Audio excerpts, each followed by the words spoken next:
அவர்களோட ஒரு அப்சர்வேஷனோட நான் ஒன்னா இருக்கேன். என்னன்னா, மக்களுக்கு இன்னைக்கு வேற ஒரு ஆப்ஷன் இருக்கா இல்லையா அப்படின்ற சந்தேகம் இரு பெரிய கட்சிகளுக்கு இருக்கு. அதற்கான முக்கிய காரணம் இன்னைக்கு ஆட்சியில் இருக்கும் கட்சி மீது இருக்கிற அதிருப்தி.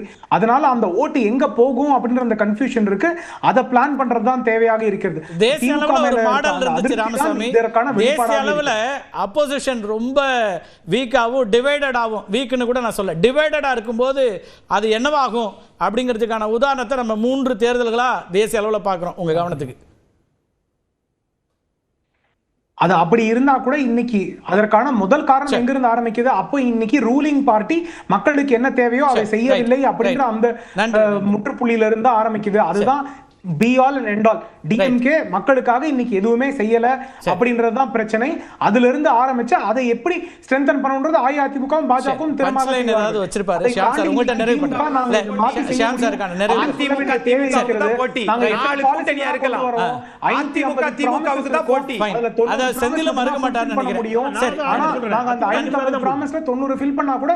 இவ்வளவு பண்ணிட்டோம் அப்படின்ற அப்சர்வேஷன் இருக்கும். ஆனா எங்களால பைனான்சியலா ஸ்டேட்டஸ் ஸ்டேபிள் இருந்த ஆட்சியில இருந்து இன்னைக்கு ப்ராக்ரெசிவா வரல. ஆனா நாங்க தான் முதன்மையான ஆட்சி அப்படின்னு அவங்களால சொல்ல முடியும். இதுதான் அவர்களோட ஆட்சியோட நிலைமை. பேசலாம் ஷியாம் சார், ரொம்ப சுருக்கமா நிறைவு கருத்து. அதிமுக பாரதிய ஜனதா கூட்டணி முற்று பெறாத வளையமா தான் சார் இருக்கு. அதனால தான் உங்க சர்வே ரிசல்ட்டும் பாத்தீங்கன்னா ரெண்டுமே ஈக்குவலா தான் இருக்கு, கிட்டத்தட்ட 52-48. ரைட், நன்றி சார். அக்னேஸ்வரன், உங்க நிறைவு கருத்தும். எஸ் சார், விவசாயி சட்டத்தை பற்றி சொன்னாங்க. ஆனால் விவசாயிகளை குண்டர் தடுப்பு சட்டத்தில் போட்டிங்க பார்த்தீங்களா? அதுதான் இந்த ஆட்சியினுடைய ஆளுமை. அது மாதிரி சேலம் 8 வழிச்சாலையை விரைவு சாலையை மாற்றினீங்கல்ல, அதுதான் இந்த ஆட்சியினுடைய ஆளுமை. பரந்தூர் விமான நிலையத்துக்கு சார் நீங்கள் பேச கேட்டுட்டேன். பரந்தூர் விமான நிலையத்துக்கு வந்து மச்சேந்திரநாதன் குழு போட்டிங்களே, 91 கிராமங்களை இது பண்ணீங்களே, அந்த குழுவை வெளியில் கொடுத்தீங்களா? கொடுக்கல, இது வரைக்கும் கொடுக்கல. ஆனால் அதை அனுமதி கொடுத்தீங்களா? அதுதான் உங்களுடைய ஆளுமை. ரெண்டாவது, அதே மாதிரி மழை வெள்ளத்துக்கு ஐயா திருப்புகழ் கமிட்டி வெளியவே கொடுக்கவே இல்லை, அதுதான் உங்க ஆளுமை. இன்னொன்னு சார், மதுவுக்கு நீங்க ஜிஎஸ்டிக்கு 18%, ஆனா மதுவை மட்டும் வைத்து உலக வங்கியில் அதிக கடன் வாங்கியது இந்த ஆட்சியோட ஆளுமை.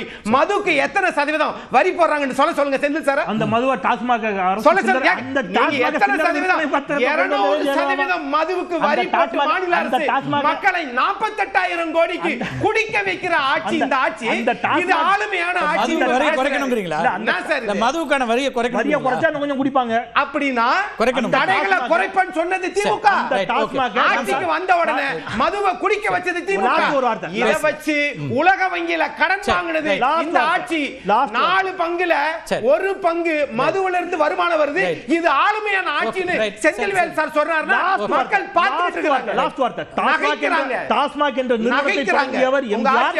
டாஸ்மாக்கை சில்லறை விற்பனை வர்த்தகத்தில் கொண்டு வந்தவர் ஜெயலலிதா. அங்கே மிடாஸ் நிறுவனத்தின் மூலம் சாராயத்தை பெருகி ஓட செய்தவர் ஜெயலலிதா. 6000 கடைகள் ஆல்ரெடி 9 மணி ஆச்சு. 6000 கடைகள்.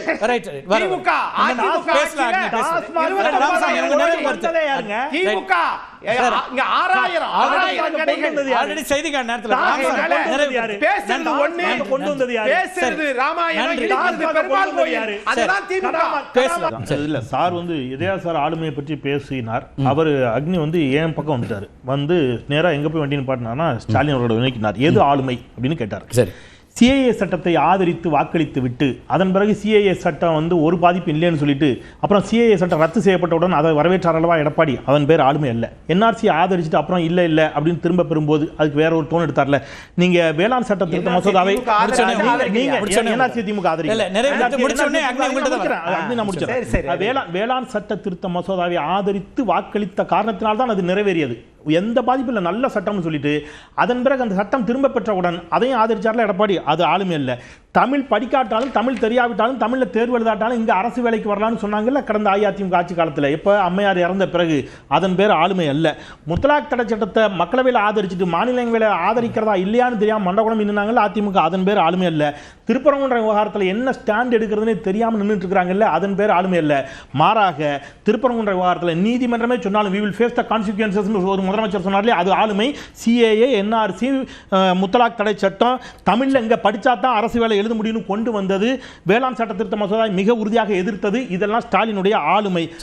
லாஸ்டா ஒரு வார்த்தை சார், ஆளுநர் நீங்க வந்து அண்ணா பேரை, காமராஜர் பேரை, பெருந்தலைவர் காமராஜர் பேரை, பாபா சாஹேப் அம்பேத்கர் பேரை நீக்கிவிட்டு ஒரு ஆளுநர் உரையை வாசித்த போது இந்த உரையை ஏற்க இயலாது என்று சொல்லி ஒரு தீர்மானம் கொண்டு வந்து அந்த தீர்மானத்தை நிறைவேற்ற ஆளுநர் உரையை ஏற்க முடியாது, நாங்க சொன்னது தான் செய்வோம்னு சொன்னார்ல ஸ்டாலின், அது ஆளுமை. ஆல்வேஸ் டெல்லிக்கு அவுட் ஆஃப் கண்ட்ரோல் ஸ்டாலின், அது ஆளுமை. ரைட்டுங்களா? நீங்க வந்து என்ன பேசுறதே தெரியாம அமித்ஷாட்ட போய் நிக்கிறீங்களா கை கட்டி, அதுக்கு பேர் ஆளுமை.